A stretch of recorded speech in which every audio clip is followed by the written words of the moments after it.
వచ్చిన బడ్జెట్ మధ్యతరగతి వర్గాల వారికి కానీ చాలా రకాల వర్గాల వారికి చాలా బాగుందని అనిపిస్తుంది సార్.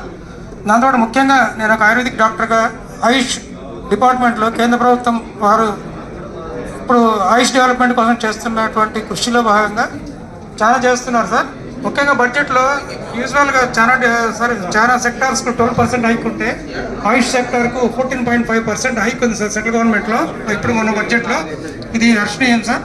దాంతోపాటుగా ఎక్స్పోర్ట్స్ కూడా నరేంద్ర మోడీ గారు మన ఎన్డీఏ గవర్నమెంట్ వచ్చిన తర్వాత ఎక్స్పోర్ట్స్ హెర్బల్ ఎక్స్పోర్ట్స్ కానీ ఆయుర్వేదిక్ ఎక్స్పోర్ట్స్ కానీ 30,000 crores ఉండేది, ఇప్పుడు 56,000 crores పెరిగింది సార్ మన గవర్నమెంట్ చేసేటువంటి కృషి వల్ల. ముఖ్యంగా సార్ నేషనల్ ఆయుష్ మిషన్ తరఫున మనకు చాలా ప్రోగ్రామ్స్ స్టేట్స్కు డబ్బులు ఇస్తున్నాయి, బడ్జెట్ చాలా కేటాయిస్తుంది సార్. అందులో మనకు కేటాయించిన దాంట్లో పాటుగా ముఖ్యంగా ఆయుర్వేదిక్ కానీ హోమియోపతి కానీ మిగతా సిస్టమ్స్ నేచురోపతి కానీ ఆరోగ్యశ్రీ కింద వీటిని తీసుకొస్తే సామాన్య ప్రజలకు అందుబాటులో ఉంటుంది సార్.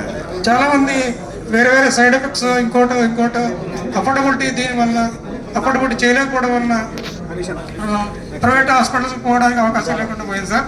ఆరోగ్యశ్రీ కింద మన ఆయుష్ సిస్టమ్ తీసుకొస్తే కొంచెం బాగుంటుంది సార్.